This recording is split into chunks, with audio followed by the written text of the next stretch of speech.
Okay friends, so we are discussing the chapter called deduction from gross total income અને એની અંદર હવે આજના session ની અંદર હું જે સેક્શન થી સ્ટાર્ટિંગ કરી રહ્યો છું ભણાવવાનું that is section 80JJAA 80JJAA જેને હું એટલે કહું છું કબૂતર જા જા સેક્શન એમ કબૂતર જા જા JJAA એવું કંઈક પણ એકચ્યુઅલી એમાં એમ નથી કહેવાનું કબૂતર જા જા આ સેક્શન ની અંદર તમારે બેનિફિટ લેવાનો હોય તો એમ કહેવાનું છે આવ આવ મતલબ તો કે આમાં તમારે નવા કબૂતર રાખવાના કબૂતર નહીં નવા એમ્પ્લોઈઝ રાખવાના છે તમારે નવા એમ્પ્લોઈઝને હાયર કરવાના છે મતલબ સર કંઈ સમજાવું આ સેક્શનનું સાવ બેઝિક્સ કહી દઉં મતલબ ડિટેલ તો બહુ જ અલગ છે સાવ બેઝિક કહી દઉં કે આ સેક્શનમાં તમને ડિડક્શન ક્યારે મળે તો કે આ સેક્શનની અંદર તમને ડિડક્શન તો મળે જો તમે ન્યૂ એમ્પ્લોઈઝને હાયર કરો ન્યૂ એમ્પ્લોઈઝ એને તમે હાયર કરો અને એ જે ન્યૂ એમ્પ્લોઈઝ હોય એને તમે જે પેમેન્ટ કરો એના 30% you can claim as deduction under section 80JJAA.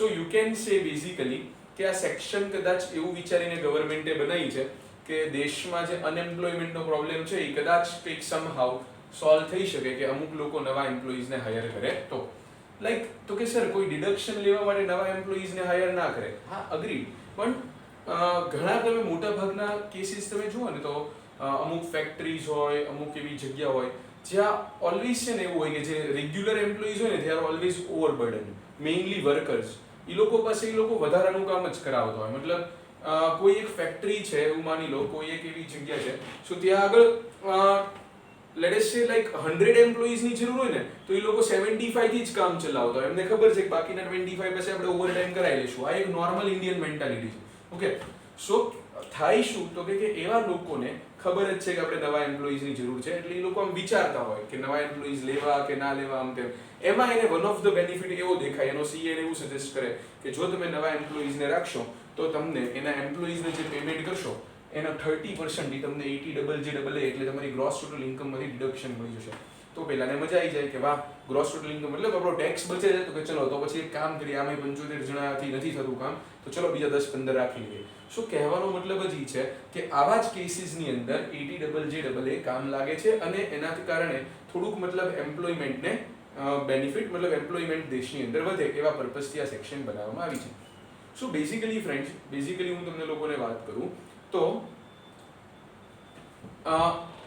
આ તો મેં જે કીધું એ ખાલી સાવ સિમ્પલ હતું હવે જે છે હું તમને ટેકનિકલી સમજાવું કે શું કહેવા માંગે છે તો કે તમે છે ને કોઈ એક બિઝનેસ છો કે જેનું ઓડિટ થાય છે પહેલા તો સેક્શનમાં ડિડક્શન કોણ લઈ શકે હુ ઇઝ એલિજિબલ તો કે ધેટ અસેસી ટુ whom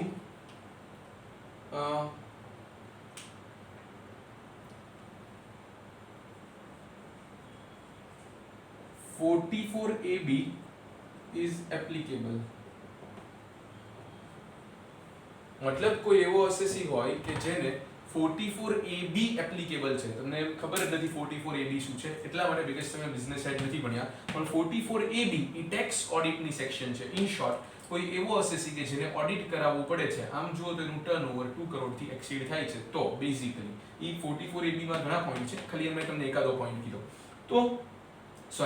તો જેને ઓડિટ કરાવવાનું થાય છે એને 44AB એપ્લિકેબલ થઈ જશે અને એને he will be eligible to claim deduction under section 80JJAA clear or yes આગળ વધીએ એ પછી જે છે તો કે કેટલું ડિડક્શન એને મળશે કેટલું deduction how much deduction is eligible how much amount તો કે છે કે જે યસ તમારો જે એડિશનલ એમ્પ્લોયમેન્ટ કોસ્ટ થયો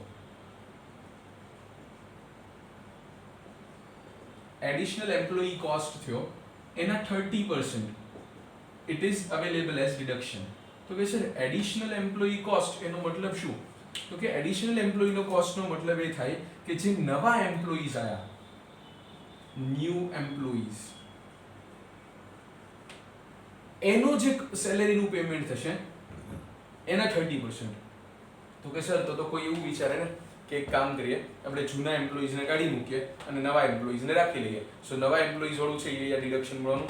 તો કે નો, એડિશનલ એમ્પ્લોયી તો જ ગણાય જો તમારા પ્રીવિયસ યર, મતલબ તમારું પ્રીસીડિંગ યર એના કરતા આ વર્ષે જે total number of employees increase થયા હોય તો જ એ નવો એમ્પ્લોયી ગણાશે, નહીતર એ નવો એમ્પ્લોયી ગણાશે નહીં. સો એડિશનલ એમ્પ્લોયી તો જ કહેવાય જો એ પ્રીવિયસ યર તમારે ત્યાં 40 એમ્પ્લોઈઝ હતા, તમે એમાંથી 10 ને કાઢી નવા 10 ને લો તો ઈ કઈ તમારો એડિશનલ એમ્પ્લોયી કોસ્ટ છે નહીં. તમારા 45 થાય તો એવું કહી શકાય કે 5 તમારા એડિશનલ એમ્પ્લોઈઝ છે.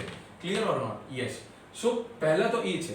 બીજું, માની લો કે સર પણ જે કંપની એવી છે કે which is a new company કે જેની માટે આ ફર્સ્ટ યર છે, તો ફર્સ્ટ યર વાળી કંપની માટે એડિશનલ એમ્પ્લોયી કોસ્ટ તો સર કેવી રીતે થાય? તો કે જો ફર્સ્ટ યર હોય ને તો પછી તમારું બેઝિકલી જે તમે એમ્પ્લોઈઝ જેટલા રાખ્યા એ બધા તમારા એડિશનલ એમ્પ્લોઈઝ જ છે, તો એ બધું તમારું એડિશનલ એમ્પ્લોયી કોસ્ટ જ થશે. Clear or not? Yes. So હવે કોઈકને નવો વિચાર આવે કે સર એક કામ કરીએ, આપણે છે ને આપણો જે રનિંગ બિઝનેસ છે ને એને બંધ કરી દઈએ અને એના બદલે એનો જ સેમ બિઝનેસ હો, બધી એસેટ બધું આમને આમ રાખીએ અને આપણે એક નવા નામથી બિઝનેસ શરૂ કરી દઈએ. કેમ? કારણ કે નવા નામથી શરૂ કર્યું તો નવેસરથી ગણાય, તો બધા એડિશનલ એમ્પ્લોયી ગણાય. નો, નહીં ચાલે. તમારો બિઝનેસ એવી રીતનો ના હોવો જોઈએ કે જે કોઈ બીજા એક્ઝિસ્ટિંગ બિઝનેસ ક્લોઝ થઈને બન્યું હોય યા તો બે મતલબ લાઈક અમાલ્ગામેશન થઈને બન્યું હોય, એવી કઈ ટાઈપનું તમારે ચાલશે નહીં. આ એક્ઝિસ્ટિંગ બિઝનેસનું સ્પ્લિટ અપ થયું હોય ને આ બન્યું હોય, નો, આવું કંઈ જ નહીં ચાલે. 100% તમારો ન્યૂ બિઝનેસ જ હોવો જોઈએ. આવી બધી પણ અંદર કન્ડિશન્સ છે કે જે આપણે લોકો રીડ કરવાના છે. ક્લિયર? આવી કન્ડિશન કેમ મૂકી છે? નહીતર મેં તમને કીધું એમ કે લોકો આનો બેનિફિટ લેવા માટે કંપનીનું નામ બદલી નાખે ને એમાં બધા એમ્પ્લોઈઝને લાવે તો પછી બધાનો જે એમ્પ્લોઈઝ ગયા વર્ષે કામ કરતા હતા એ જ કામ કરે છે. એમ્પ્લોયીને બિચારાને ખબર નથી પડી એની કંપનીનું નામ બદલાઈ ગયું. Clear or not? શું કહેવાનો મતલબ એમ છે, યા તો પછી એવું માર્કેટિંગ કરે કે ન્યૂ લુક સાથે આપણે નવા નામ સાથે આગળ વધવાનું કામ છે, પણ એકચ્યુઅલી થાય શું તો કે એને બેનિફિટ લેવો હોય ETJA નહીં ચાલે. તમારી કંપની એક્ઝિસ્ટિંગ કંપનીમાંથી બનેલી કંપની કે એવું કંઈ હોવું જોઈએ નહીં. સો એ બધી કન્ડિશન્સ જે છે એ સેટિસ્ફાઈ કરવાની છે. આ સિવાય બે સવાલ હજી થાય કે એડિશનલ એમ્પ્લોયી એટલે આ એમ્પ્લોયી એટલે કોણ? સર હું કોઈ પણ પોઝિશનને રાખું એ એની એમ્પ્લોયીની ડેફિનેશનમાં આવી જશે? તો કે ના, એની માટેના અમુક ક્રાઇટેરિયા છે. એકચ્યુઅલી ક્રાઇટેરિયામાં એક્સક્લુઝન છે કે કોણ એમ્પ્લોયીમાં નહીં આવે એ સમજીએ. અને એમ્પ્લોયી કોસ્ટ મતલબ એમ્પ્લોયીને તો સર અમે ઘણા બધા ઇમોલ્યુમેન્ટ્સ આપતા હોય, તો એ એમ્પ્લોયીના કયા ઇમોલ્યુમેન્ટ્સ આની અંદર એડ થશે? તો કે એમાં તે નેગેટિવ છે એક લિસ્ટ કે આમ તો તમે એમ્પ્લોયીને જેટલું આપતા હોય બધું એમ્પ્લોયી ઇમોલ્યુમેન્ટ્સમાં આવશે, પણ એમાંથી અમુક પાર્ટ નહીં આવે. તો હવે મારો ટાર્ગેટ એ છે કે તમને એમ્પ્લોયી કયા ઇન્ક્લુડ નહીં થાય એ સમજાવવા અને એમ્પ્લોઈઝ ઇમોલ્યુમેન્ટ્સ કયા છે કે જે ઇન્ક્લુડ નહીં થાય ને એ બધું મારે તમને સમજાવવું. ઓકે, સો યસ, આવી જાઓ તમે લોકો પેજ નંબર 7.55 પર, જેમાં છે પેલા quantum and period of deduction.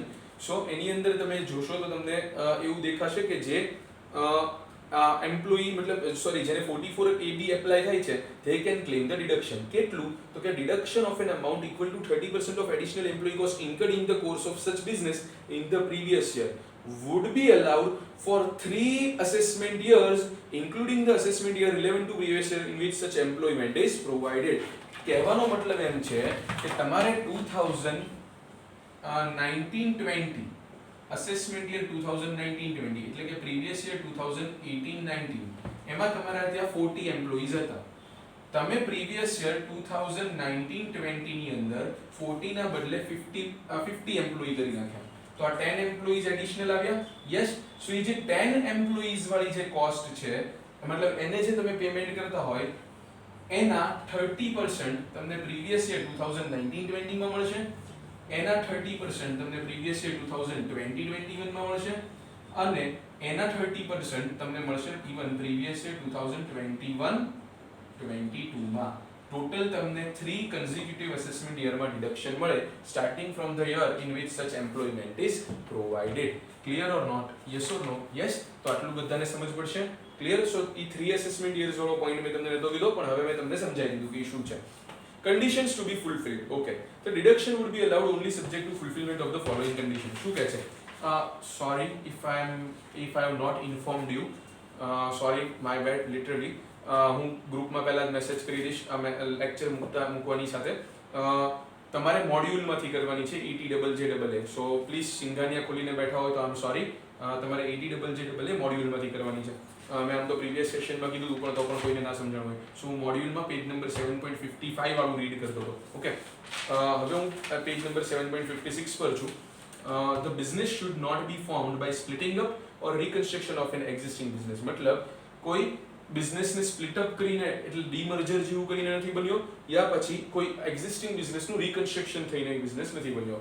અમાલ્ગામેશનમાં તમે સમજ્યા છો, એક્સટર્નલ રિકન્સ્ટ્રક્શન એટલે એની કંપનીનું નામ બદલાઈ જાય એવું નહીં ચાલે.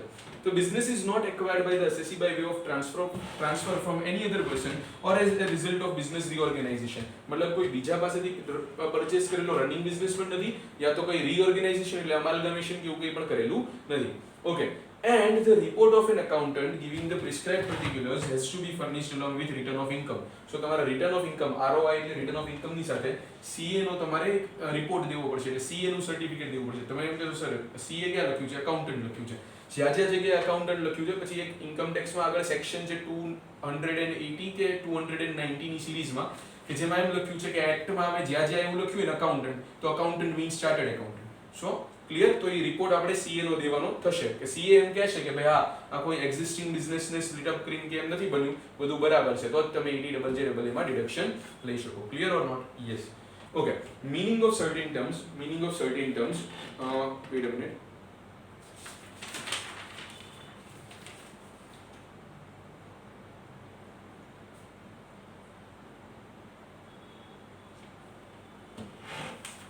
Yes, meaning of certain terms, એમાં આવ્યું એડિશનલ એમ્પ્લોયી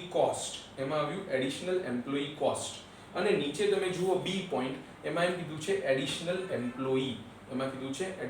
એમ્પ્લોયી. ઓકે, સો એ એડિશનલ એમ્પ્લોયી કોસ્ટ જે છે એ થોડીક વાર રહીને સમજાવું. પહેલા હું સમજાવું છું એડિશનલ એમ્પ્લોયી એટલે એમ્પ્લોયી કોને કહેવાશે. ઓકે, આમ મેં તમને કીધું એમ કે કોઈ પણ નવો એમ્પ્લોયી તમે હાયર કરો છો એડિશનલ એમ્પ્લોયી જ કહેવાશે, પણ એમાં અમુક જે એમ્પ્લોઈઝ જે છે એની અંદર નહીં કાઉન્ટ કરવાના આવે. કયા? તો કે જો an employee who has been employed during the previous year and whose employment has the effect of increasing the total number of employees employed by the employer as on the last day of the preceding year. मतलब preceding year ના છેલ્લા દિવસે total વધી ગયા numbers, તો એ additional employee કહેવાશે. મતલબ તો કે માની લો કે તમે પ્રીવિયસ યર 2018-19 માં 40 હતા, પણ પ્રીવિયસ યર 2019-20 સોરી આ વાળું પ્રીવિયસ યર 2019-20 એમાં તમે 31st માર્ચ 20 એ જોયા, પૂછ્યું કે ભાઈ કેટલા એમ્પ્લોઈઝ છો, તો કે ઈ તો અમે તો છીએ 50, તો એ 10 જે છે એ એડિશનલ એમ્પ્લોયી કહી શકાય. એટલે અહીંયા તમે 31st માર્ચ 19 અને 31st માર્ચ 20 એ વાળા એમ્પ્લોઈઝને તમારે જે છે કમ્પેર કરવાનું છે. Is it clear everyone? Yes. Okay, exclusion from the definition એટલે આ એ વાળા એમ્પ્લોઈઝ છે કે જે એડિશનલ એમ્પ્લોયી નહીં ગણાય. કયા? બહુ જ ઇમ્પોર્ટન્ટ, સૌથી important point of ETJJA. Okay, an employee whose total emoluments are more than ₹25,000 per month. એવો એમ્પ્લોયી કે જેને તમે પેમેન્ટ કરો છો એ પર મંથ ₹25,000 ને એક્સીડ કરી જાય. સો 25,000 ને એક્સીડ કરતું હોય તો એને એડિશનલ એમ્પ્લોયી નથી કહેવાનું. કહેવાનો મતલબ તમે સમજો, મેં તમને એટલે જ આ સેક્શનના પર્પઝમાં બેઝિકલી એવી વાત કરી કે આ સેક્શન જે છે એ એટલા માટે નવા એમ્પ્લોયમેન્ટને આમ મોટિવેટ કરનારી કહી શકાય, કારણ કે 25,000 કરતાં વધારે રૂપીસ પે કરો એવા એમ્પ્લોયીને નથી ગણતી. તમે વિચારો 25,000 કરતાં વધારે જેને પેમેન્ટ મળતું હોય એ મોસ્ટલી એમ ના કહી શકાય કે એ અનએમ્પ્લોયડ કે એવું કંઈક હશે, બેરોજગાર હશે કે એવું હોય. એટલે આમ જો તો બેરોજગારીની બધું કોનામાં જોવા મળે છે, અનએમ્પ્લોયમેન્ટ કોનામાં જોવા મળે છે, તો કે નાના કેટેગરીઝના એમ્પ્લોયીમાં કે જેને 5-10 હજારના 15-20 હજારના પગારથી લોકો રાખતા હોય, તો એવા લોકોને એવા નંબર ઓફ પીપલને વધારે હાયર કરે એટલા માટે આ ETJJA છે. સો 25,000 કરતાં વધારે જેનું પેમેન્ટ થતું હશે, જો મોર ધેન 25,000 એટલે ઇક્વલ ટુ 25,000 હોય તો પાછું ચાલશે. Clear or not? Yes. So 25,000 કરતાં વધારે હોય તો એમ્પ્લોયીમાં આવશે નહીં. An employee for whom the entire contribution is paid by the government under the employees pension scheme notified in accordance with the provision of the Employees Provident Fund and Miscellaneous Provision Act 1952.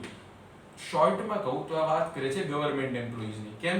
કારણ કે એવા લોકો કે જેનું contribution જે હોય under the pension scheme is paid by the government. તો government ક્યારે એનું પેન્શન સ્કીમમાં કન્ટ્રીબ્યુશન કરે? તો કે પેન્શન સ્કીમમાં ગવર્મેન્ટ તો જ કન્ટ્રીબ્યુટ કરે ને જો એના એમ્પ્લોય હોય. તો ઇન શોર્ટ ગવર્મેન્ટ એમ્પ્લોઈઝ માટે આ એપ્લિકેબલ નથી થતું. Okay. Number C is an employee who does not participate in recognized provident fund. Very good. તમને એને એવો ડાઉટ ગયો કે આ લોકો તો શું કરશે ખબર છે કે 80JJAA માં બેનિફિટ લેવા માટે એવા એમ્પ્લોઈઝને હાયર કરી લેશે મતલબ કે જેને એ લોકોનો ઈરાદો નથી કે લોંગ ટર્મ રાખવા, ખાલી એને 3 વર્ષ માટે રાખશે ને પછી કાઢી મૂકશે. તો કે એટલા માટે જ એ લોકોએ એવું પ્રોવિઝન બનાવ્યું કે નહીં, એવું નહીં અમે ચાલવા દઈએ. એવા એમ્પ્લોયીને તમે હાયર કરો કે જે રેકગ્નાઇઝ પ્રોવિડન્ટ ફંડનો પાર્ટ બનતા હોય. જો રેકગ્નાઇઝ પ્રોવિડન્ટ ફંડમાં જે પાર્ટિસિપેટ નથી કરતા એવા એમ્પ્લોઈઝ નહીં ગણાય. હવે તમે વિચારો જેને તમે તમારા પીએફમાં પાર્ટ ગણો છો, પીએફ માટે રાખો, એ તો ઓબ્વિયસલી લોંગ ટર્મ વાળા એમ્પ્લોઈઝ જો શોર્ટ ટર્મ વાળા એમ્પ્લોઈઝને પીએફ ની બધા બેનિફિટ્સ ના આપવાના હોય. સો આ એક ગવર્મેન્ટની ઇનડાયરેક્ટ વે છે કે લોકો એના એમ્પ્લોઈઝને જેને એડિશનલ હાયર કરે એ લોંગ ટર્મ માટે કરે with all the benefits like provident fund and all. Clear or not? Yes. હવે જ્યારે મેં એમ કીધું કે 31 માર્ચ 2020 એ કેટલા વધ્યા એ જોવાનું, તો તમારામાંથી કોકને એવો ડાઉટ થયો છે કે સર એવું બની શકે ને કે થોડાકને તો ખાલી માર્ચમાં જ હાયર કર્યા હોય ડિડક્શન લેવા માટે. તો કે એ લોકો માટે જે જવાબ છે આ છે. તો કે employee employed for a period of less than 240 days during the previous year. In short જે 240 ડેઝ કરતા ઓછા ટાઈમ માટે જે રાખ્યો છે એ એમ્પ્લોઈઝ નહીં ગણાય. ઇન શોર્ટ આ વર્ષની અંદર તમે એનું ડિડક્શન નહીં લઈ શકો. હવે 240 ડેઝ તમે વિચારો, ડિવાઇડ બાય 30 કરો એટલે 8 મંથ્સ થયો approx. Yes or no? Yes. એટલે તમે માર્ચ થી 8 મંથ્સ બેક જાઓ. ઓકે. તો March, February, January, December, November, October, September and August. So કહેવાનો મતલબ એમ છે કે ઓગસ્ટ પછી કોઈને હાયર કર્યા તો August, September, October, November, December, January, February, March. Yes, August. Yes. So August પછી તમે કોઈને હાયર કરો છો ને ઇન શોર્ટ, તો અમે એમ જ માની લઈશું કે તો લેસ ધેન 240 ડેઝ છે તો એને અમે કરન્ટ યર ની અંદર કેલ્ક્યુલેશનમાં લેવાના નથી. Clear or not? હા. કરન્ટ યરમાં નહીં લો, પછી તમે એને નેક્સ્ટ યરમાં તમે કન્ટિન્યુ કર્યો તો નેક્સ્ટ યર તમે એને એમ્પ્લોયી માનીને એનું તમે એડિશનલ ડિડક્શન લઈ શકો. Is it clear or not? Yes. તો એ અલાઉ થશે, પણ કરન્ટ યરમાં જો 240 ડેઝ કરતા ઓછા દિવસ કામ કર્યું તો અમે એને અલાઉ કરવાના, એને એડિશનલ એમ્પ્લોયી ગણવાના નથી. 240 ડેઝ કરતા વધારે કામ કરતો હોવો જોઈએ. એટલે આમ તમે રફલી યુ કેન સે ઓગસ્ટ પછી વાળું કોઈ નહીં ચાલે. માની લો કે ડેટ આવે 25-27 જુલાઈએ હાયર કર્યા તો પછી કેલ્ક્યુલેટરમાં ગણવા બેસજો, મતલબ કે દિવસો કેટલા 240 થી વધ્યા કે નહીં. Clear or not? તો મેં તમને સિમ્પલ થોડુંક કરી દીધું, સિમ્પ્લિફાઈ કરી દીધું. ઓકે. પણ આ જ વસ્તુ 240 ની બદલે આ લિમિટ છે 150 days if in the case of assessee engaged in the business of manufacturing of apparel or footwear or leather products, an employee employed for a period of less than 150 days during the previous year. So leather products કે આવું footwear કે એવું કે clothes, apparels એટલે શું થયું? clothes. તો આવી બધી ઇન્ડસ્ટ્રીઝમાં કેવું હોય કે એ બધા ઇન્ડસ્ટ્રીઝમાં તો ઘણા કામ સિઝનલ થતા હોય. સો કહેવાનો મતલબ એમ છે કે આને 150 ડેઝ પણ તમે રાખો તો પણ ચાલશે. સો 150 થી ઓછા હશે તો નહીં ચાલે. Clear or not? એને પણ રૂલ એપ્લિકેબલ થશે જ કે 150 ને લીધે આ વર્ષમાં ના મળ્યું પણ પછી તમને સક્સીડિંગ યરમાં તો મળશે. Is it clear or not? Yes. So he shall be deemed to have been employed in the succeeding year. એમ જ માનવામાં આવશે કે નેક્સ્ટ યરમાં એમ્પ્લોય કર્યો છે. તો એને નેક્સ્ટ યરમાં કર્યો એટલે જો નેક્સ્ટ યર પ્લસ 2 એટલે પછી એને 3 યર્સ માટે કામ લાગશે. ક્લિયર? જો સમજો, એક ભાઈ જે છે એને તમે ઓક્ટોબર માની લો, તમે એને ઓક્ટોબર 2019 માં હાયર કર્યો એટલે લેસ ધેન 240 ડેઝ થઈ ગયા. યસ ઓર નો? આપણે એમ માનીએ કે લેધર, અપેરલ કે ફૂટવેર વાળી ઇન્ડસ્ટ્રીઝ નથી. સો લેસ ધેન 240 ડેઝ છે. યસ. સો એને પ્રીવિયસ યર 2019-20 માં ડિડક્શન મળવાનું નથી એનું. ઓકે. પણ પ્રીવિયસ યર 2020-21 માં ડિડક્શન મળે, કારણ કે ત્યારે તો આખા વર્ષ માટે રાખ્યો. તો તમે સર એમ કીધા હતા કે 3 યર્સ મળે, હમણાં અહીંયા એવું બતાવ્યું 3 યર્સ મળે, તો શું આ એક વર્ષ એમાંથી જતું રહ્યું? ના ના, એમ માનવાનું he is deemed to have been employed in 2020-21 એટલે 2021 plus 2 years એટલે 21-22 અને 2022-23 એમ ઈ ભાઈના 3 years ના ડિડક્શન મળશે. 3 વર્ષમાં તમને બેનિફિટ તો મળશે જ તે, પણ અહીંયા ઓછા પીરિયડ માટે રાખ્યો છે એટલા માટે 19-20 માં ઇમિડિયેટલી તમને બેનિફિટ મળશે નહીં. Clear or not? યસ. તો આ પણ તમને સમજાઈ ગયું હશે. Done or not? યસ. તો આ બહુ જ ઇમ્પોર્ટન્ટ છે. હવે જે મતલબ કે કોને એમ્પ્લોઈઝ ગણવાનો અને આ પર્પઝ માટે કોને એમ્પ્લોયી નહીં ગણવાનું. હવે આપણે લોકો આગળ વધીએ છીએ ને હવે હું તમને લોકોને સમજાવું છું એડિશનલ એમ્પ્લોયી કોસ્ટ. આમ તો આગળ વધવા કરતા એમ કહી શકાય કે એ પોઈન્ટ પર જઈએ છે, બી પોઈન્ટ પર, પણ આગળ એટલા માટે વધશું કારણ કે એ પોઈન્ટ ને સી પોઈન્ટ સાથે પાછી લિંક છે. સો પેજ નંબર 7.56 એમાં આપ્યું છે એડિશનલ એમ્પ્લોયી કોસ્ટ, જેના 30% આપણને એલાવ કરવાના જ ને ઈ. તો કે total emoluments paid or payable to an additional employee during the previous year. એટલે એડિશનલ એમ્પ્લોયીને જે ટોટલ ઇમોલ્યુમેન્ટ્સ પે થાય એ બધે કે પેયેબલ હોય, પેડ ઓર પેયેબલ. ઇન શોર્ટ આમાં પેમેન્ટ બેસિસ પર ડિડક્શન નથી, પેડ ઓર પેયેબલ.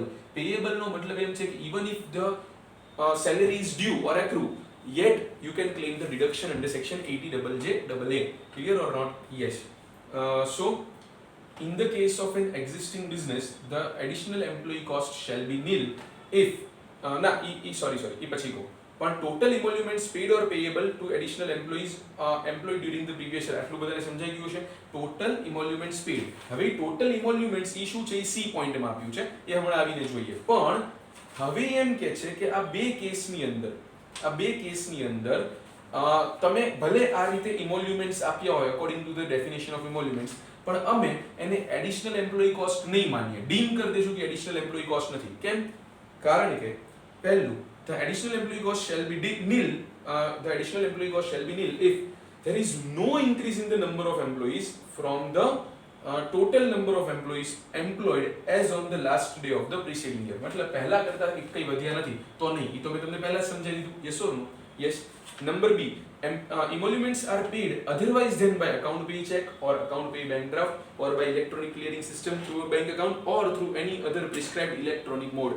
કહેવાનો મતલબ છે કે તમે કેશમાં કે બેરર ચેક કે ક્રોસ ચેકમાં પેમેન્ટ કર્યું હશે તો અમે 80JJAA માં તમને અલાઉ નહીં કરીએ. નહીતર તો લોકો નવી સિસ્ટમ શરૂ કરી દે યાર કે અમસ્તા ફેક એમ્પ્લોઈઝ ઊભા કરી નાખે કે જે એમ્પ્લોયી છે જ નહીં એવા નામના ફેક એમ્પ્લોઈઝ ઊભા કરી નાખે. હવે ફેક એમ્પ્લોઈઝ ઊભા કરવા હોય, માની લો કે મારે XYZ મિસ્ટર XYZ એવા નામે હું બુક્સમાં બતાવી દઉં કે હું પૈસા આપું છું, તો XYZ નું હું બેંક એકાઉન્ટ ક્યાંથી લાવું? એ તો ફેક છે, ફિક્ટિશિયસ છે.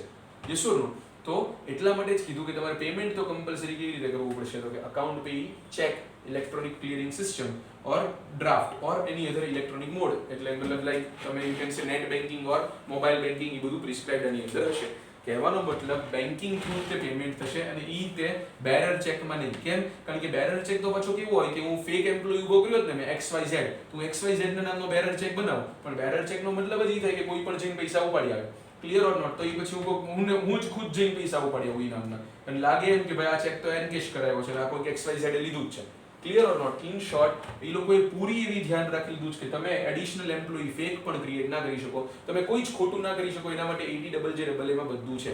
અગેન તમને જો સેક્શન જોઈને ગુસ્સો આવે કે યાર આટલી મોટી સેક્શન ડિડક્શનની હોય, કેટલું બધું આમ છે, આટલી કન્ડિશન અમારે લોકોને યાદ રાખવાની, તો આ બધું યાદ એટલા માટે રાખવું પડે છે બીકોઝ આપણે લોકો being the tax payers honest નથી. Clear or not? જો ટેક્સ પેયર ઓનેસ્ટ હોત તો પછી ગવર્મેન્ટ આટલું બધું ડીપમાં ના જાય. તો ગવર્મેન્ટ એમ કહી દે કે ભાઈ નવો એમ્પ્લોયી રાખો ને તો હું તમને 30% આપી દઉં છું. તો તમે લોકો તો કાઢ્યા કરો કે ભાઈ નવો એમ્પ્લોયી લીધો જ ને તો એક કામ કરીને જૂનાને કાઢી નવાને લઈ લે. તો સમજાય છે? એટલા માટે એવું ના કરો. એટલે ગવર્મેન્ટે આ રાખ્યું. તમે એમ વિચારો કે એક કામ કરીને એક બિઝનેસ બંધ કરીને નવો બિઝનેસ શરૂ કરી દે, એવું ના કરો. એટલા માટે ગવર્મેન્ટે આ કીધું. તમને એમ થાય કે એક કામ કરીએ, આપણે નવા મેનેજર ને એવા બધા સારી પોસ્ટના આપણે લોકો છે એને હાયર કરી લઈએ, આપણે કઈ એમ્પ્લોયમેન્ટ વધારીએ. એવું ના કરો. એટલા માટે 25,000 ની બધી લિમિટ રાખી છે. તમને એમ થાય ટેમ્પરરી એમ્પ્લોયી રાખી લઈએ, એવું ના કરો. એટલા માટે એમ કીધું કે PF માં તમારો પાર્ટ હોવો જોઈએ. અગેન તમને એમ ના થાય કે તમે ફેક એમ્પ્લોયી કો ઊભો કરી દો, એટલા માટે એમ કીધું કે પેમેન્ટ છે નથી કરવાનું not otherwise than by account pay check, account pay draft or electronic clearing system or any other electronic mode. Clear or not? કારણ કે નહીતર આ સિવાય જો ઇન્શ્યોર આ સિવાય આવ્યું શું કેશ કે બેરર ચેક, તો એ તો તમે ફેક એમ્પ્લોયીને પણ આપી શકો. એટલે ગવર્મેન્ટે જે પ્રોવિઝન અગ્રી બનાવી છે એ એટલા માટે અગ્રી બનાવી છે કે આપણે લોકો ખોટા સેન્સ મતલબ એનો મિસયુઝ ના કરીએ. Clear? Yes. Okay. In the first year, નીચે એમાં છે in the first year of new business, so the emoluments paid or payable to employees employed during that previous year shall be deemed to be the additional employee cost. મેં તમને હમણાં જ કીધું કે આમ તો એમ કીધું કે ભાઈ ગયા વખત કરતા જે વધ્યા હોય ઈ, પણ ફર્સ્ટ યર હોય તો કે ફર્સ્ટ યર હોય તો બધું જેટલું પે કર્યું નવા એમ્પ્લોઈઝને એ બધું શું ગણાશે? એ બધું ગણાશે તમારો એડિશનલ એમ્પ્લોયી કોસ્ટ. પણ એટલા માટે તે તમે એવું ના વિચારી લો કે બિઝનેસ જે છે હું ચલ આ બંધ કરીને આ કરી દઉં એટલે ઉપર એવી કન્ડિશન આપી દીધી કે it should not be formed by splitting up or reconstruction of an existing business. Clear or not? So તમારી પાસે બહુ આમાંથી બચવાના રસ્તા કોઈ ટેક્સ ઇવેઝન કરવાનો કોઈ રસ્તો છે નહીં. ઓકે, આમાંથી એવો કોઈ રસ્તા નથી. ડન. હવે આપણે ઇમોલ્યુમેન્ટ્સ જોઈએ. પોઈન્ટ નંબર સી તો કે છે any sum paid or payable to an employee in lieu of his employment by whatever name called. મતલબ કોઈ પણ નામે કીધું હોય પણ એને એના એમ્પ્લોયમેન્ટની સામે જો પૈસા કંઈ મળતા હોય તો એને ઇમોલ્યુમેન્ટ્સ કહેવાય. પણ એક્સક્લુઝન ફ્રોમ ધ ડેફિનેશન મતલબ કઈ વસ્તુ આમાં નહીં આવે તો કે any contribution paid or payable by the employer to any pension fund or provident fund or any other fund for the benefit of employee under any law for the time being in force.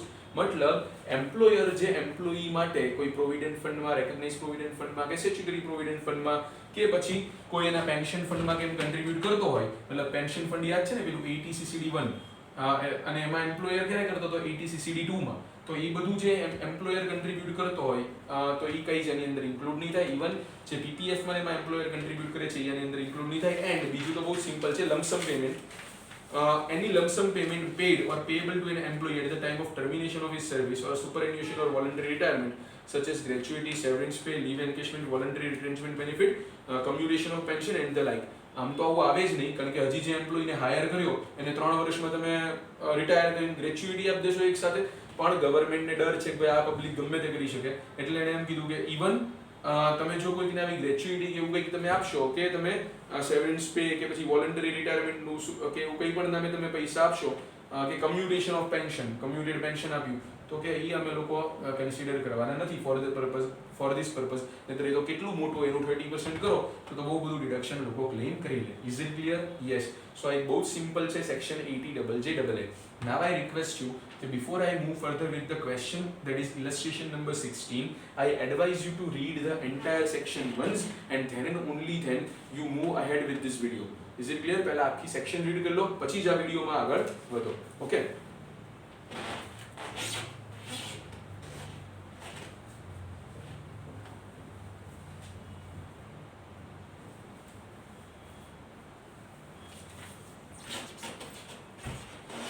Yes. So hopefully તમે લોકોએ પૂરી section read કરી લીધી હશે.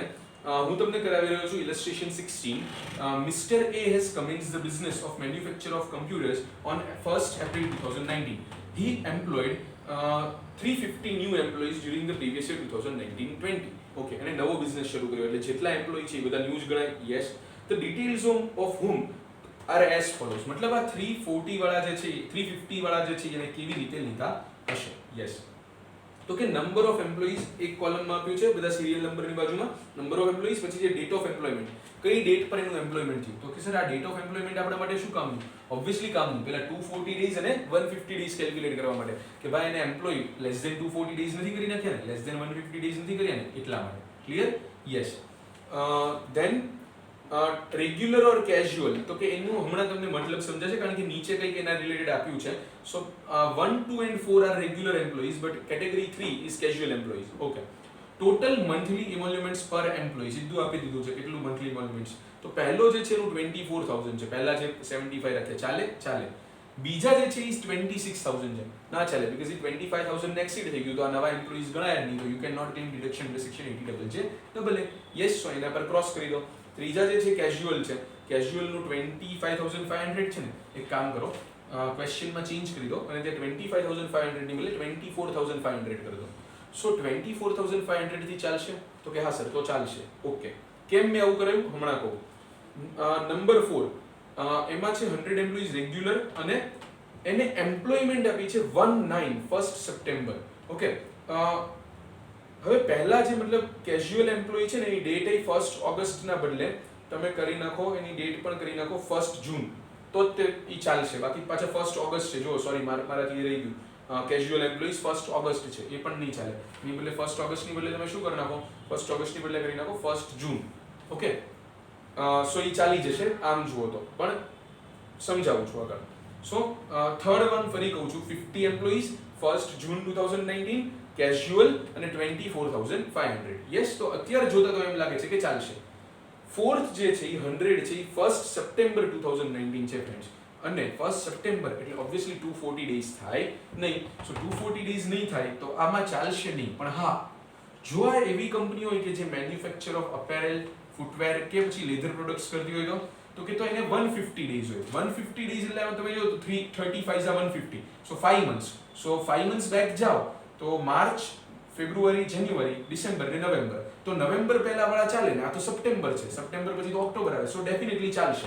જો footwear વાળી company હશે તો ચાલશે, ફૂટવેર વાળી કે પછી એપેરેલ્સ વાળી કે પછી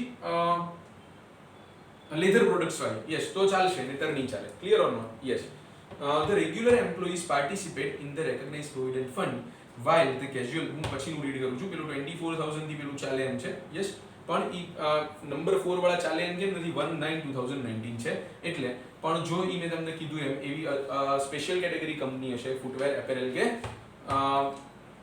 કેમ ભૂલાઈ ગયું વારંવાર, ફૂટવેર એપેરેલ્સ કે પછી લેધર પ્રોડક્ટ્સ, યસ, સો તો પછી શું થશે, તો પછી એ ચાલી જશે. Okay, the regular employees participate in the recognized provident fund while casual employees do not.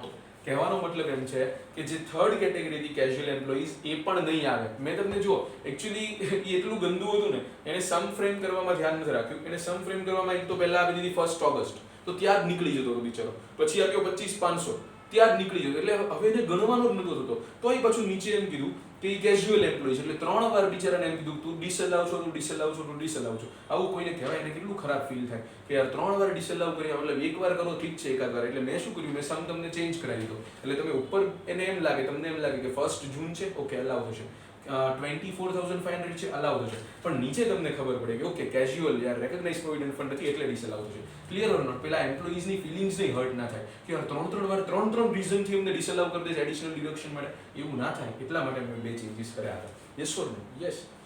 એટલે એમ્પ્લોઈઝની ફિલિંગ હર્ટ કરવા માટે નહીં, પણ બેઝિકલી ના હર્ટ કરવા માટે નહીં, પણ બેઝિકલી તમને સમજાય પ્રોવિઝન પ્રોપરલી એટલા માટે કે બીકોઝ એ રેકગ્નાઇઝ પ્રોવિડન્ટ ફંડમાં પાર્ટિસિપેટ નથી કરતા એટલે આપણે એને ઇન્ક્લુડ કરવાના ના હોય. આવું તમને યાદ રહે એટલા માટે.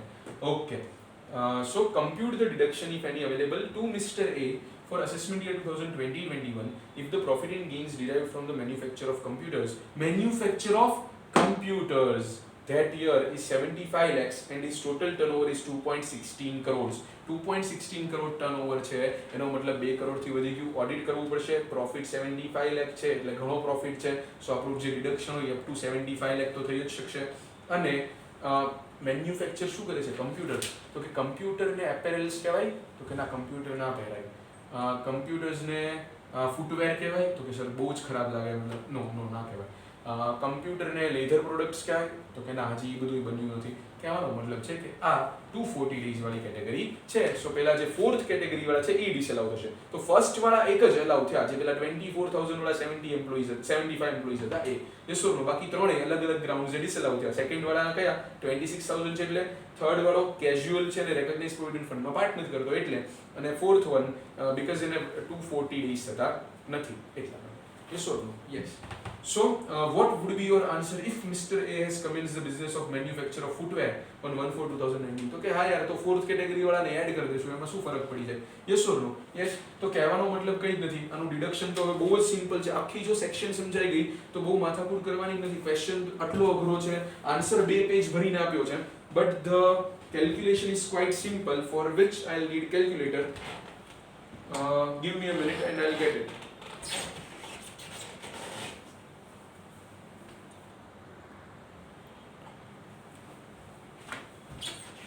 Yes, so I've got a calculator. The amount કેટલી થશે? તો કે 75 employees into 24,000 per month into 12. So 2160,000. So 2,16 lakh rupees. Okay, આના 30%, એટલે સીધા 30% કરી દીધા હોત તો ઈઝી થઈ જાત. હા, તો 64,80,000 રૂપીસ. અને પ્રોફિટ કેટલો છે? પ્રોફિટ એનાથી વધારે છે ને, યસ 75 લાખ છે. તો પૂરેપૂરું 64,80,000 because deduction can not exceed the gross total income. Yes or no? એ તો આપણને ખબર છે. સો મેં એટલે ચેક કર્યું કે આટલું 64,80,000 જેટલું ડિડક્શન લેવા માટે સામે ઇન્કમ છે ને, તો કે છે 75 લાખ જેટલી છે. સો 64,80,000 નું ડિડક્શન મળશે. જો એ કોણ હોય? જો એ હોય મેન્યુફેક્ચરર ઓફ ફૂટવેર, તો એને આ તો મળે જ. એની સાથે પેલા જે 19 વાળા હતા, ઓલા 24,000 મતલબ ફોર્થ કેટેગરી વાળા કે 100 એમ્પ્લોઈઝ ઇન્ટુ 24,000 ઇન્ટુ, હવે તમે જુઓ તો ઈ લોકોને 12 મંથ્સ ના કરાય. એમાં તમારે શું કરવું પડશે? સપ્ટેમ્બર થી ગણવું પડશે. એટલે September, October, November, December, January, February, March, 7 months છે. સો 24,000 into 100 into 7, તો ઈ કંઈક થયા 1,68,00,000. એના 30%, સો 50,40,000. 50 લાખ 40,000 એ થાય છે અને આ 64 લાખ 80,000 આ થાય છે. Yes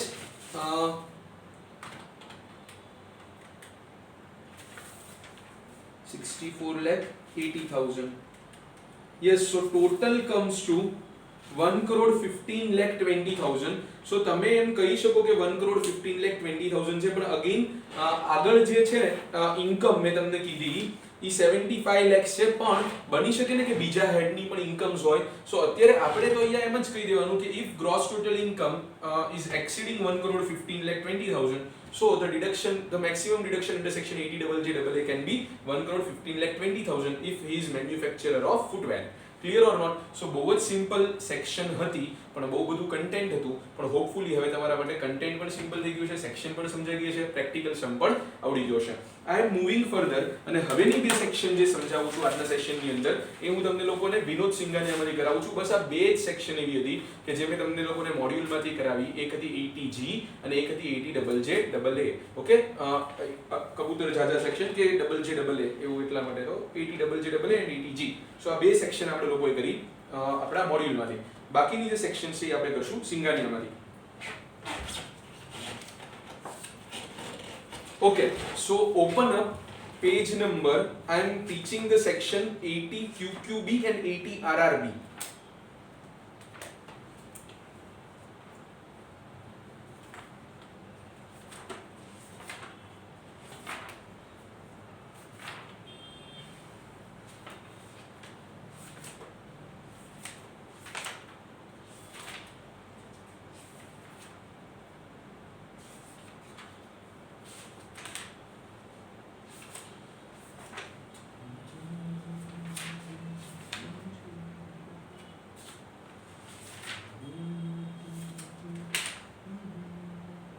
Yes, you guys now are advised to come on to page number 456.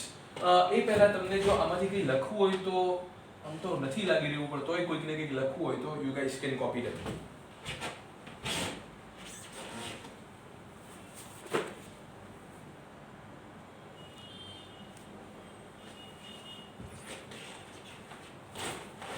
Okay, so આગળ વધીએ. આપણે લોકો સેક્શન 80 QQB એ પહેલા હું તમને લોકોને એટલું કહી દઉં કે આપણે લોકો હજી સુધી જે ડિડક્શન્સ વાળી સેક્શન સમજ્યા છીએ એ બધી એક્સપેન્ડિચર રિલેટેડ સેક્શન્સ હતી.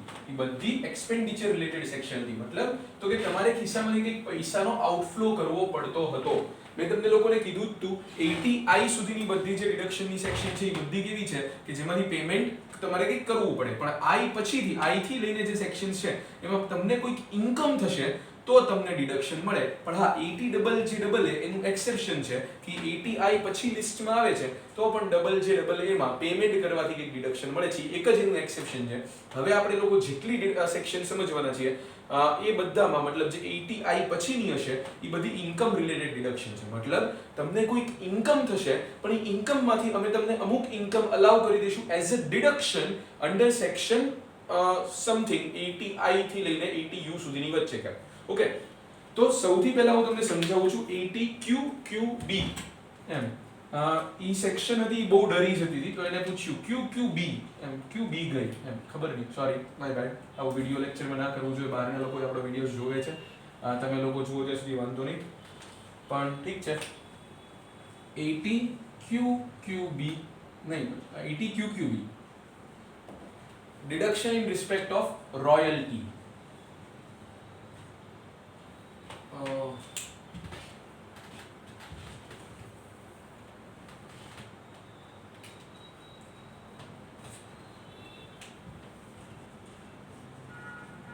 Royalty income of authors.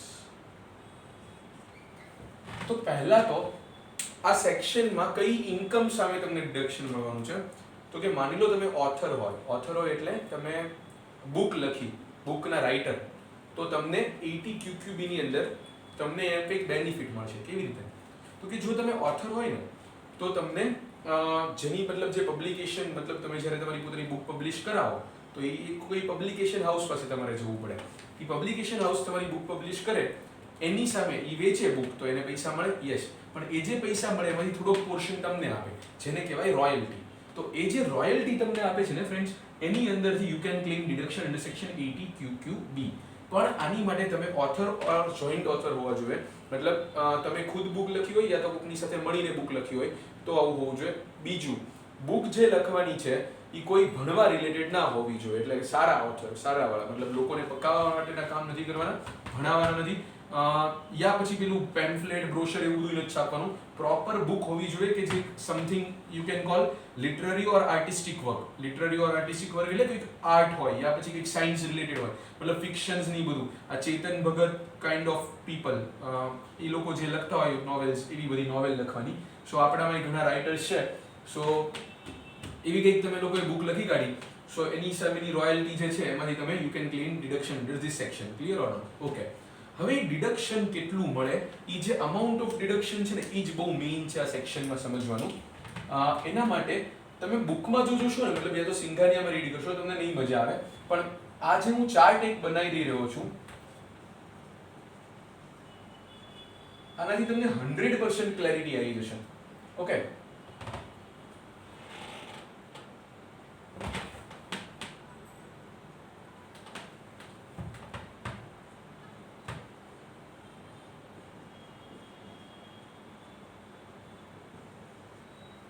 અહીંયા આગળ મેં લખ્યું છે ₹3 લાખ. ઓકે. અને અહીંયા આગળ હું લખું છું રોયલ્ટી ઇન્કમ,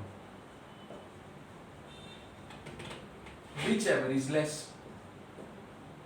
મતલબ તમારી જે રોયલ્ટી ઇન્કમ છે ઓર 3 લાખ, whichever is less, બેમાંથી જે ઓછું હોય એ તમને you can claim as a deduction under 80 QQB. તો સર આવું સમજાવવા માટે ચાર્ટ દોર્યો? ના યાર, આવું નથી સમજાવવું. આ રોયલ્ટી ઇન્કમ હોય એ બે ટાઈપની રોયલ્ટી ઇન્કમ હોઈ શકે. You can either be getting royalty in the form of lump sum payment.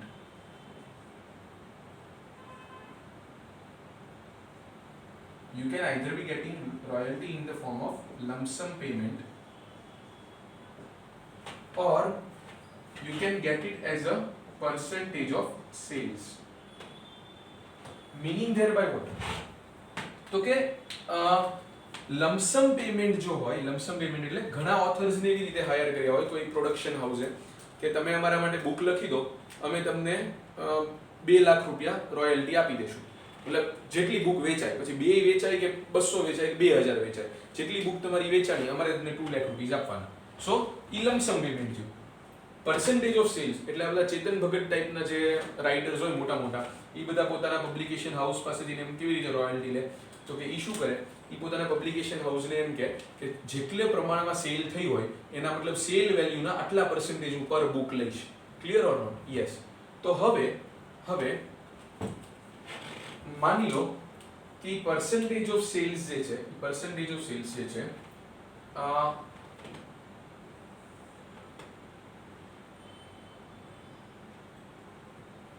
So lump sum payment હોય તો amount received lump sum, amount received lump sum to be considered. એટલે amount received lump sum to be considered મતલબ તો કે આ જેટલી તમને 2 લાખ મળી તો 2 lakh or 3 lakh whichever is less, એટલે 2 લાખ આવશે. તમને 10 લાખ મળી તો અહીંયા 10 લાખ મળી જશે, એટલે અહીંયા 10 લાખ આવે તો 10 લાખ or 3 લાખ એટલે 3 લાખ, એટલું તમારું ડિડક્શન. 11 લાખ હોય તો 11 લાખ or 3 લાખ, એટલે તમારી 8 લાખ ટેક્સેબલ થઈ. મતલબ પહેલા ટેક્સેબલ તો એક્ચ્યુઅલી 11 લાખ થાય, પણ પછી 80 QQB ની અંદર you can claim deduction of ₹3 lakh, તો અલ્ટિમેટલી 8 લાખ તમારું ટેક્સેબલ થશે. ડન. સો લમસમ હોય તો આવી રીતે સીધું મૂકી દેવાનું છે. But if it is percentage of sales, so up to 15% of sales, up to 15% of sales તમને મળે છે. મતલબ તમને એમ નથી થયું કે ભાઈ તમારી બુક જે છે મેં માર્કેટમાં 250 રૂપીસમાં વેચશું અને 250 રૂપીસમાં પર બુક અમે તમને 25 રૂપિયા આપી દેશું જેટલી વેચાય, તો 25 રૂપિયા એટલે 250 ના 10% થયા, તો યસ, તો ચાલશે. તો અહીંયા છે તો અપ ટુ 15% હોય તો again amount received this way, મતલબ જે amount received એ જ છે, કમ્પેર કરો 3 લાખ થી અને ઈ તમારું બની જશે amount received બની જશે royalty income, કમ્પેર કરો 3 lakh, whichever is less, it becomes your amount of deduction. Yes, but if it exceeds 15%. मतलब ये परसेंटेज ऑफ सेल्स ये एक्सीड કરે છે 50%, 15%. લાઈક તમારી 250 રૂપીસની બુક છે પણ તમે એમ કીધું કે અરે હું તો બહુ મોટો રાઇટર છું, તમારે મને 50 રૂપીસ આપવા પડશે પર બુક. હવે પર બુક 50 રૂપીસ એટલે તમે જુઓ તો 15% થી વધી જાય તો કે યસ 50 રૂપીસ એટલે શું થયું 50 ડિવાઇડ બાય 250 ઇન્ટુ 100, સો એ તો 20% થઈ ગયા. સો ઓબ્વિયસલી વધી ગયા તો કે તો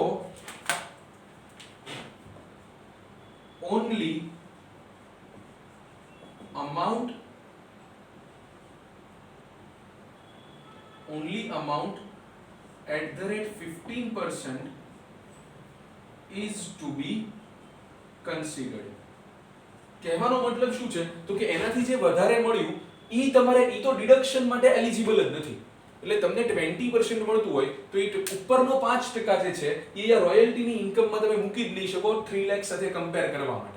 ક્લિયર ઓર નોટ? ઉપરના 5% ઈ તો તમારે ટેક્સ ભરવાનો જ છે, કારણ કે આટલા મોટા ઓથર જો 20% તમે રોયલ્ટી લો છો તો ઈ તમે ઉપરના 5% ભરો તો તમે ડેફિનેટલી ટેક્સ ભરી જ શકો. Clear or not? જો સમજાવું હું તમને લોકોને પ્રેક્ટિકલ એક્ઝામ્પલ આપું, પહેલા ખાલી એક વખત થિયરી આપણે સમજી લઈએ. શું કીધું? અમાઉન્ટ ઓફ ડિડક્શન ઇઝ તો કે royalty income or 3 lakh whichever is less. પણ એ રોયલ્ટી ઇન્કમમાં શું મૂકવાનું તો કે લમસમ હોય તો એઝ ઇટ ઇઝ મૂકી દો, એટલે lump sum amount of 3 lakh whichever is less. Too simple. Yes. percentage of sales હોય અને up to 15% હોય તો અગેન જે મળ્યું એ amount 3 lakh whichever is less. Clear or not? પણ જો એક્સીડિંગ 15% મળ્યું હોય તો અમાઉન્ટ અપ ટુ 15% એટલે amount at the rate 15% is to be considered, એટલે એટલું જ અહીંયા મૂકવાનું, એને જ કમ્પેર કરવાનું 3 લાખ સાથે જે નથી મળે amount of deduction. Yes or no? Yes. Let us say એક રાઇટર છે કે જેણે બુક લખી અને એ બુકની સામે એને એમ કીધું કે તમને રોયલ્ટી મળશે 5 લાખ. તો કેટલું એક્ઝામ થશે, સોરી કેટલું ડિડક્ટિબલ થશે તો કે અહીંયા મૂકો 5 lakh lump sum 3 lakh whichever is less 3 lakh. Easy. Yes. એક બીજો રાઇટર છે કે જેને એમ કીધું કે અમે તમને રોયલ્ટી આપીશું એટ ધ રેટ 12.5%. ઓકે. હવે એની જે બુક હતી એ લેટેસ્ટ છે 1 કરોડ રૂપિયાની વેચાઈ ગઈ. મતલબ બુક જે સેલ થઈ એના 1 કરોડ રૂપીસ આવ્યા એના પબ્લિશર્સને, સોરી નોટ પ્રોડ્યુસર્સ, પબ્લિશર્સને. તો એના 12.5% એટલે આ ભાઈને 12,50,000 મળ્યા. તો કઈ નહીં કરવાનું, અહીંયા શું મૂકવાનું, અહીંયા મૂકવાનું 12,50,000 એટલે અહીંયા આવે 1250 અને 3 લાખ ને કમ્પેર કરો વિચ એવર ઇઝ લેસ એટલે શું બની જાય 3 lakh. Is it done? So એ જે 3 લાખ જે છે એ શું બની જશે તમારું ડિડક્શન. ક્લિયર? પણ માની લો કે તમારી બુક વેચાણી અને એનાથી ખાલી આવ્યા 10 લાખ રૂપીસ, 1 કરોડ નહીં 10 લાખ આવ્યા 12.5% થી. તો કે તો 10 lakh into 12.5% તો 1,25,000. So 1,25,000 or 3 lakh whichever is less એટલે પૂરેપૂરી 1,25,000 તમારી જે છે એ તમને શું મળી જશે? ડિડક્શન મળી જશે under section 80QUB. Clear? Okay. હવે હું વધારું છું, એક સ્ટેપ અપ જાઉં છું. તમારી રોયલ્ટી જે છે એ છે એટ ધ રેટ 18%. ઓકે. અને તમારી બુક જે વેચાણી 1 કરોડ રૂપિયાની વેચાઈ ગઈ.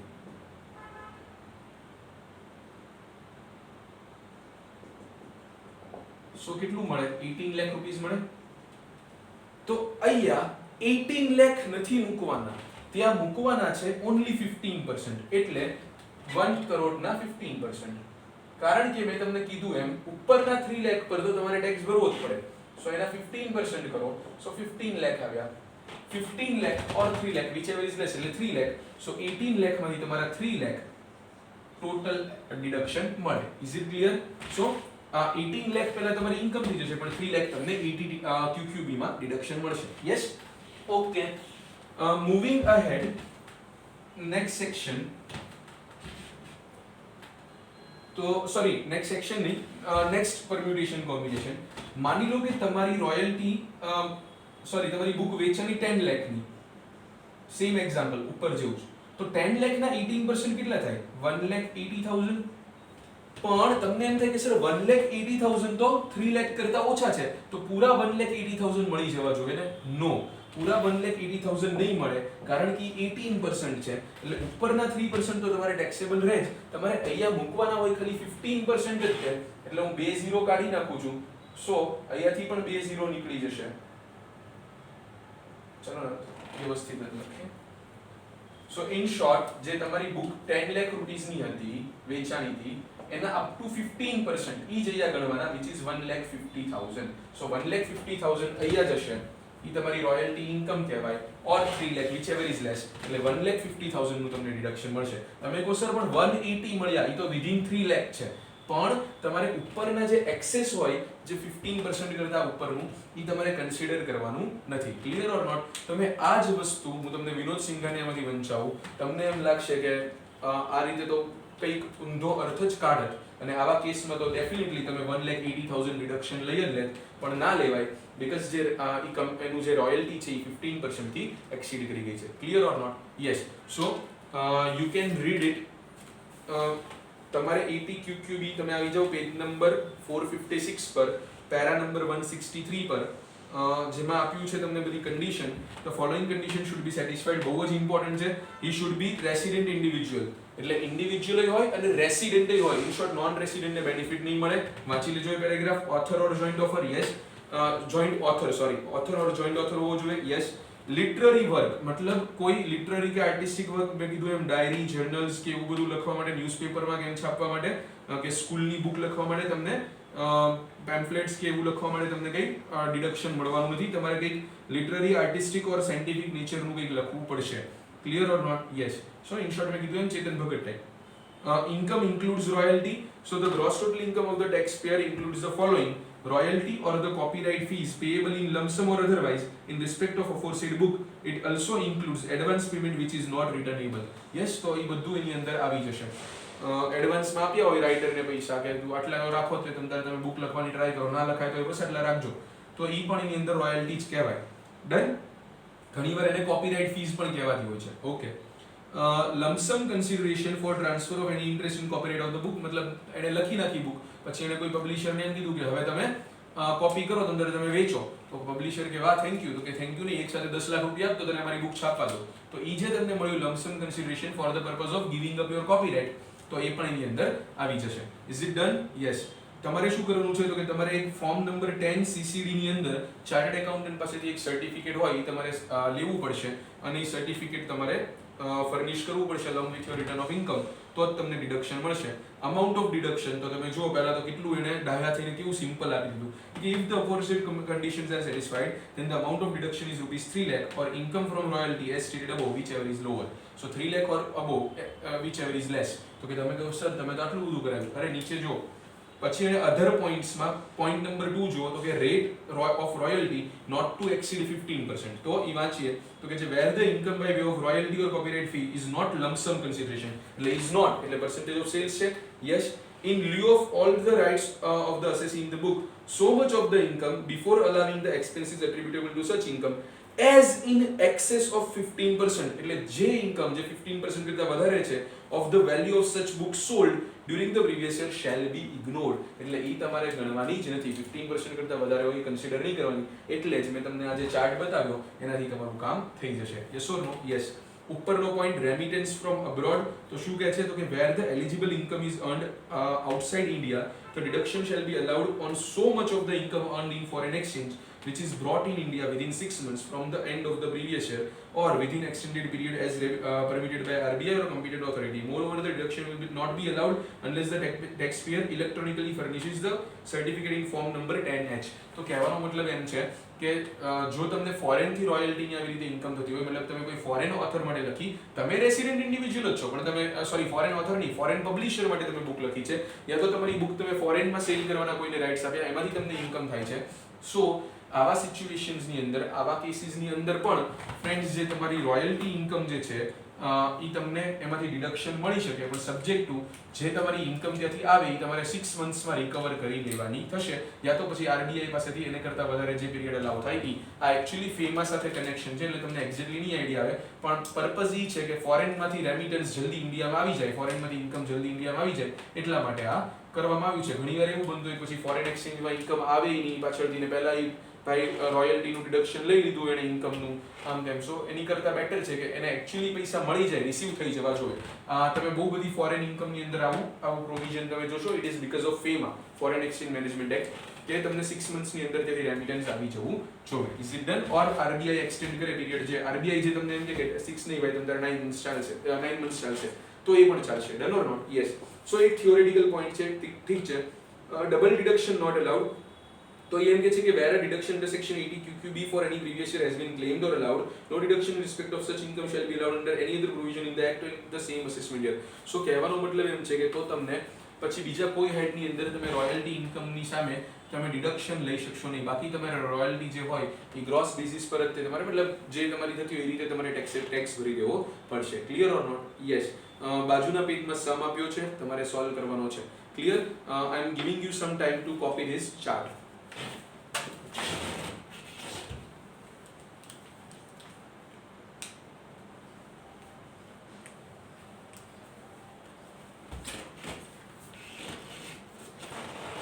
Okay friends, so hopefully you must have copied this chart. હું આગળ વધી રહ્યો છું અને હું હવે કરાઈ રહ્યો છું સેક્શન 80 આરઆરબી. હું કરાઈ રહ્યો છું તમને સેક્શન 80 આરઆરબી.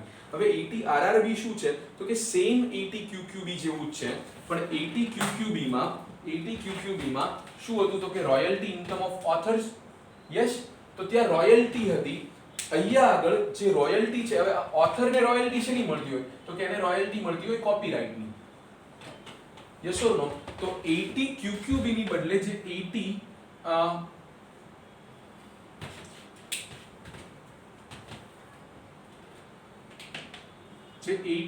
RRB છે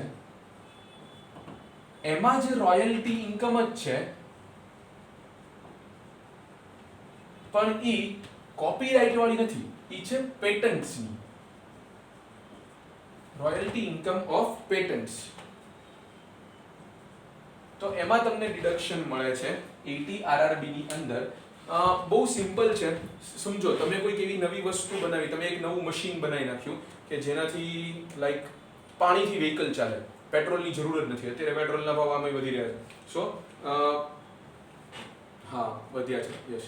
સો પાણીથી વ્હીકલ ચાલી જશે એવું કંઈક તમે લોકોએ બનાવી કાઢ્યું, એવું કંઈક તમે એવી શોધ કરી નાખી.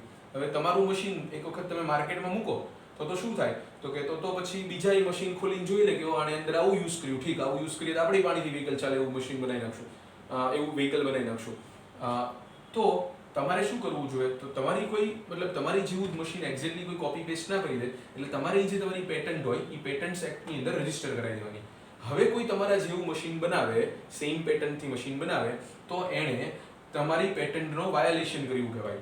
એટલે જો હવે કોઈ બીજી કંપનીને તમારી પેટન્ટ વાળું મશીન બનાવવું છે તો એને તમને આપવી પડશે royalty. Is it clear? So આવી રીતે તમને જે ઇન્કમ થાય એને કહેવાય રોયલ્ટી ઇન્કમ ઓન પેટન્ટ્સ. આટલું ક્લિયર? યસ. કોને ડિડક્શન મળે છે? સો આમાં કોઈ પણ ઇન્ડિવિજ્યુઅલને ડિડક્શન મળે છે. અનલાઇક 80 QQB, અહીંયા ફોરેન સિટીઝનને ઇવન ડિડક્શન મળી જાય છે. ઇન શોર્ટ નોન રેસિડેન્ટને પણ ડિડક્શન મળે છે. પણ ડિડક્શનની અમાઉન્ટ તો બહુ જ સિમ્પલ છે. આટલું કોઈ જ માથાકૂટ નથી આની અંદર. ઇન શોર્ટ જે અઘરો પાર્ટ હતો 80 QQB નો એ 80 RRB માં છે જ નહીં. So royalty income or 3 lakh which ever is less, that's it. એની અંદર કઈ આવું લમસમ ને પર્સન્ટેજ ને એવું બધું કઈ માથાકૂટ નથી. જે રોયલ્ટી ઇન્કમ થઈ E or 3 lakh which ever is less એ તમને ડિડક્શન મળી જાય છે. Yes or no? So that is what is given over there.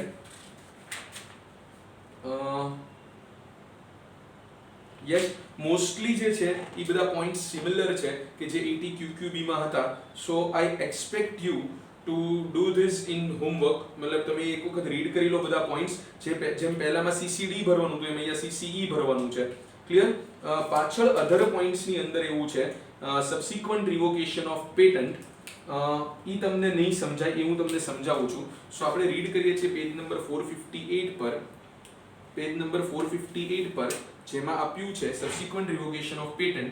So in the patent in case the patent subsequently revoked by the controller or the high court or the name of the assessee is subsequently excluded from the patents register as patentee in respect of that patent, the deduction relatable to royalty income in respect of period for which patentee's claim was not valid shall be withdrawn. For this purpose the assessment may be rectified within the period of 4 years from the end of previous year in which such order is passed by the high court or controller. મતલબ માની લો તમે છે ને actually machine બનાવ્યું જ નહોતું, તોય તમે એની પેટન્ટ રજીસ્ટર કરી લીધી. એકચ્યુઅલી બીજા કોઈ કે એ મશીન જે છે ને એ બનાવ્યું હતું, પણ એની પહેલા તમે એનું જ કોપી પેસ્ટ કરીને તમે બનાવીને તમે પેટન્ટ રજીસ્ટર કરીને તમે યા તો પછી બીજી પેટન્ટ ઓલરેડી રજીસ્ટર્ડ હતી જ, પણ તમે એમાં માઇનર મોડિફિકેશન કરીને થોડુંક અલગ બતાવીને તમારી પેટન્ટ રજીસ્ટર કરાવી દીધી. હવે તમે એમાંથી ઇન્કમ કમાવા માંડ્યા. સામેવાળો જે હતો જેને ઓલરેડી પેટન્ટ રજીસ્ટર એવી કરાવી હતી અને તમારી સામે કેસ કરી દીધો કે ભાઈ આ તો મારી પેટન્ટ રાઇટનું વાયોલેશન છે, એટલે આ પેટન્ટમાં આનું એઝ અ પેટન્ટી એટલે કે owner of the patent the right the person who has the right over the patent એવું પેટન્ટી તરીકે એનું નામ હોવું જ જોઈએ નહીં. સો તમારા મતલબ બબાલ થઈ ઓબ્વિયસલી આવા કેસીસ હોય હાઈકોર્ટમાં ને મતલબ કોર્ટમાં ચાલતા હોય. થોડાક વર્ષો પછી એવું જજમેન્ટ આવ્યું કે યસ હી વોઝ રાઇટ, તમને કોઈ રાઇટ જ નથી કે તમે આ પેટન્ટ પોતાના નામે રાખો.